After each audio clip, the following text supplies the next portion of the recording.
ज्ञान Shri physics lecture में आपका स्वागत है और मैं स्टार्ट करने जा रहा हूँ एक video lecture series on diffraction of light. कोई भी सब्जेक्ट स्टार्ट होता है एक सिंपल क्वेश्चन से और यहाँ पे क्वेश्चन है what is diffraction of light. चूंकि ये पहला लेक्चर है तो मैं यहाँ पे आपको इंट्रोडक्शन दूंगा डिफ्रैक्शन ऑफ लाइट के बारे में। तो हम लोग डिफ्रैक्शन को समझेंगे एक सिंपल एक्सपेरिमेंट से। मान लीजिए हमारे पास एक लाइट सोर्स है और हम लोग ने उसके सामने एक स्लिट रखा। ये जो ओपनिंग है ये ट्रांसपेरेंट है सो दैट लाइट यहाँ से पास कर सके, और ये जो प्लेस है ये ओपेक है, ये लाइट को ब्लॉक करेगा। और ये जो पोर्शन है इसको हम लोग बोलेंगे स्लिट विथ। अब इमेज को ऑब्जर्व करने के लिए इसके सामने हम लोग एक स्क्रीन रख देंगे। अब इस सिचुएशन में अगर मैं आपसे क्वेश्चन पूछता हूं कि लाइट कैसे मूव करेगा, तो आप बहुत इजीली बता पाएंगे कि light will move in straight line. और लाइट स्ट्रेट लाइन में मूव करेगा और यहाँ पे एक ब्राइट रीजन फॉर्म होगा और ये सारे रीजन डार्क होंगे। बहुत अच्छे। अब इस एक्सपेरिमेंट को रिपीट करते हैं और इस टाइम क्या करेंगे हम लोग, ये जो विथ है स्लिट विथ, इसको हम लोग थोड़ा सा रिड्यूस कर देंगे।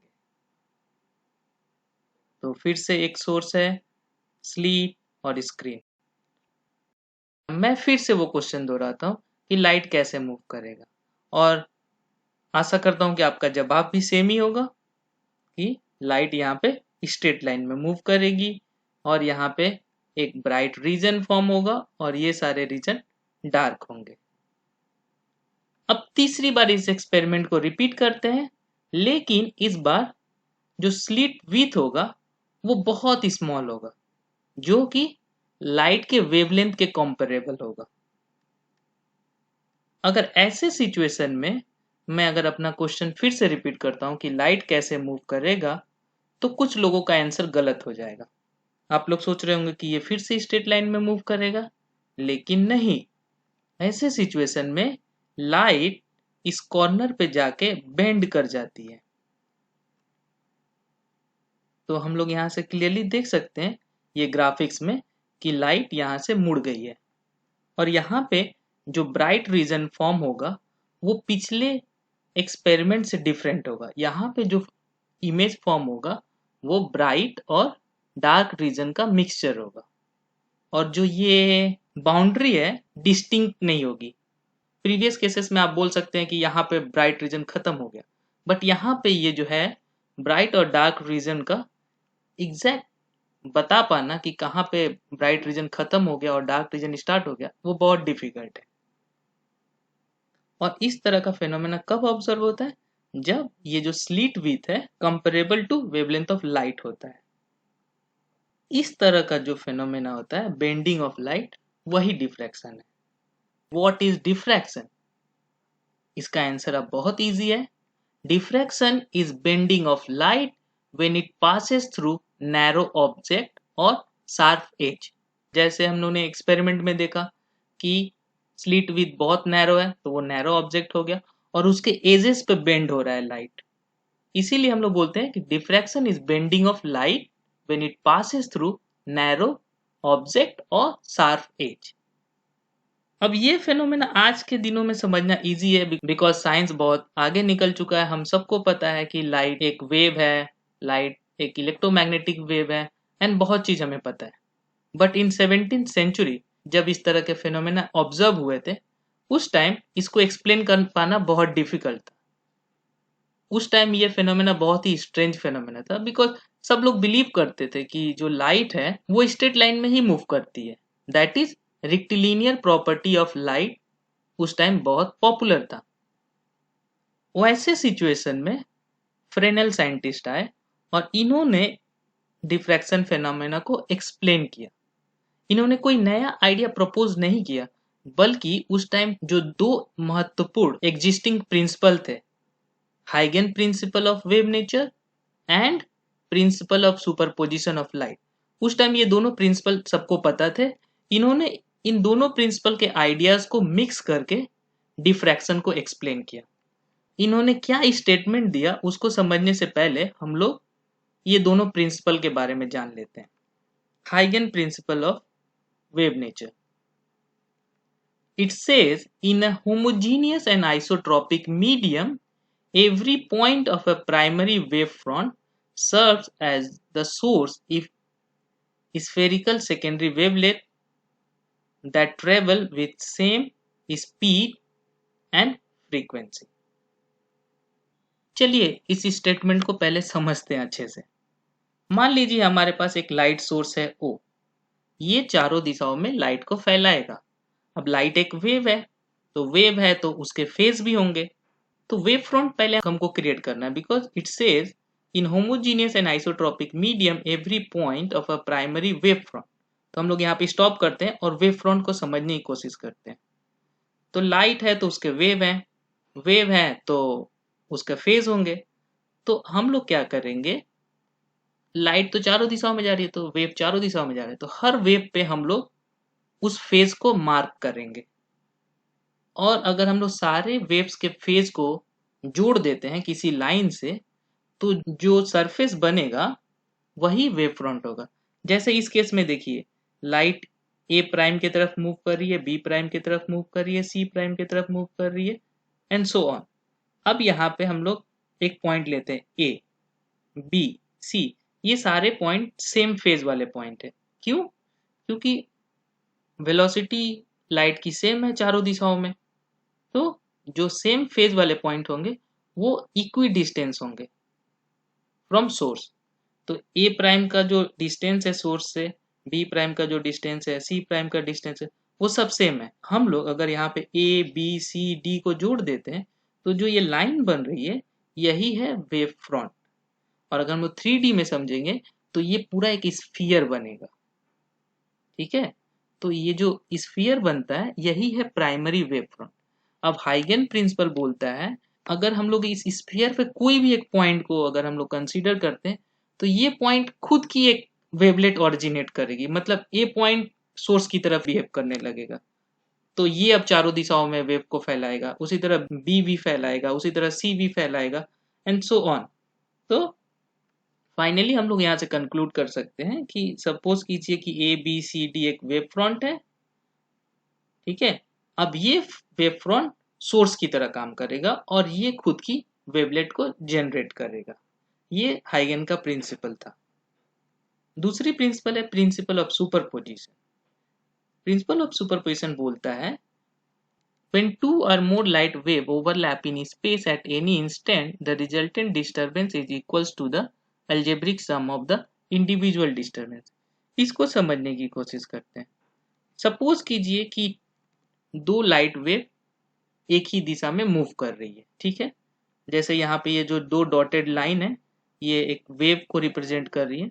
तो हमारे पास दो वेव्स हैं और हम लोग अगर किसी एक पर्टिकुलर पॉइंट ऑफ स्पेस पे, सपोज कीजिए कि इस पॉइंट पे, अगर हम लोग इस पॉइंट पे मार्क करते हैं तो फिजिकली हम लोग को ये दो वेव नहीं दिखेंगे, हम लोग को ये जो ब्लैक वाला लाइन है यही हम लोग को दिखेगा। अगर हम लोग इस पॉइंट पे देखेंगे तो हम लोग को एम्पलीट्यूड ये दिखेगा।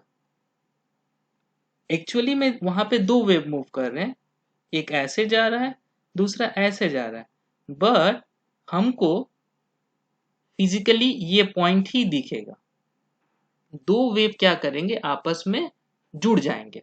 अब यहाँ पे जैसे ये वेव पॉजिटिव में है, ये वेव निगेटिव में है, दोनों जुड़ के क्या हो जाएंगे, जीरो। तो हम लोग को इस पॉइंट पे रिजल्टेंट जीरो दिखेगा। ठीक है, फ्रेनेल ने क्या किया, ये दोनों पॉइंट को मिक्स किया और उन्होंने बताया mutual interference of secondary wave derive from a particular wave front produce the diffraction phenomena. इसको समझते हैं। इसका मतलब ये हुआ कि हम लोग कोई एक पर्टिकुलर प्राइमरी वेव फ्रंट को पकड़ लेंगे, सपोज कीजिए उस केस में ए बी सी डी। अब उस प्राइमरी वेव फ्रंट से जितने सेकेंडरी वेव्स निकल रहे हैं और वो स्क्रीन पे जाके जब फॉल करेंगे उस टाइम वो सारे सेकेंडरी वेवलेट को हम लोग प्रिंसिपल ऑफ सुपरपोजिशन से ऐड कर देंगे और ऐड करने के बाद जो पैटर्न फॉर्म होगा वही डिफ्रैक्शन पैटर्न होगा। और वैसे सिचुएशन में हम लोग देखेंगे कि लाइट बेंड कर गई है। अब हम लोग यहाँ पे समझ गए कि डिफ्रैक्शन क्या है और ये कैसे एक्सप्लेन हुआ। अब हम लोग देखते हैं कि कितने टाइप के डिफ्रैक्शन होते हैं। Depending upon position of source and observation position from diffracting element different can be two type. मतलब डिफ्रैक्शन दो प्रकार के हो सकते हैं। और ये कैसे डिसाइड होंगे? ये डिसाइड होते हैं कि जो सोर्स और ऑब्जर्वेशन का पोजीशन है वो डिफ्रैक्टिंग एलिमेंट से कहाँ पे है। जैसे हम लोग ने एक्सपेरिमेंट में देखा कि एक स्लिट था, एक सोर्स था और एक स्क्रीन था। तो स्क्रीन और सोर्स कहाँ पे प्लेस किया हुआ है, अगर हम लोग डिफ्रैक्टिंग एलिमेंट से कंपेयर करते हैं, दैट इज वो स्लिट से, वैसे सिचुएशन में हम लोग इसको दो प्रकार में डिवाइड कर सकते हैं। पहला होता है फ्रेनेल डिफ्रैक्शन।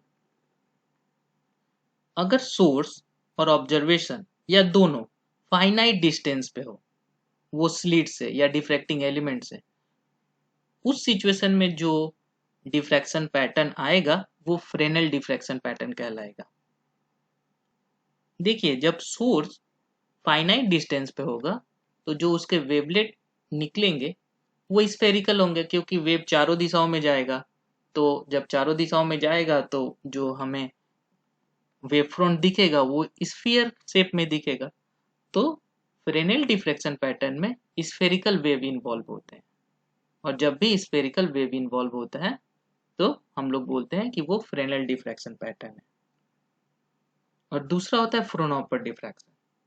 इस केस में क्या होता है, सोर्स और ऑब्जर्वेशन दोनों इनफाइनाइट डिस्टेंस पे होते हैं। ऐसे केस में प्लेन वेव फ्रंट इन्वॉल्व होता है। इसको कैसे समझ सकते हैं?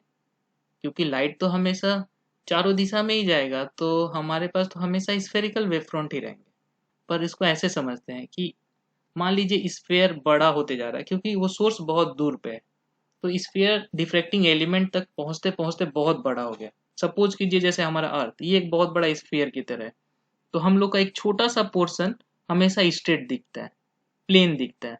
उसी तरह अगर हमारा सोर्स एक इनफाइनाइट डिस्टेंस पे होगा फ्रॉम द डिफ्रैक्टिंग एलिमेंट, वैसे सिचुएशन में हमें जो वेव फ्रंट का एक जो पार्ट दिखेगा वो प्लेन ही दिखेगा। तो अगर प्लेन वेव फ्रंट इन्वॉल्व होता है डिफ्रैक्शन फेनोमेना में, तो जो डिफ्रैक्शन पैटर्न आता है उसको हम लोग बोलते हैं फ्रोनोपर डिफ्रैक्शन पैटर्न। और उसको हम लोग इस तरह से डिफाइन कर सकते हैं अगर एग्जाम में पूछता है तो। हम लोग को यहाँ से क्या क्या मैसेज मिला कि diffraction is bending of light when it passes through a sharp and narrow object. और ये कब ऑब्जर्व होगा? Diffraction will observe only when obstacle size is comparable with the wavelength of light. इसी पॉइंट की वजह से डिफ्रैक्शन तभी observe होगा जब ऑब्स्टेकल का साइज वेवलेंथ ऑफ लाइट के बराबर होगा। इसीलिए डे टू डे लाइफ में डिफ्रैक्शन को ऑब्जर्व करना थोड़ा डिफिकल्ट है। बट अगर आप साउंड से कंपेयर करो कि साउंड भी तो एक वेव है, और हम लोग अगर एक कमरे में रहते हैं तो हमें साउंड सुनाई देता है। वो क्यों सुनाई देता है? क्योंकि वहां पे डिफ्रैक्शन एंड रिफ्लेक्शन दोनों होता है।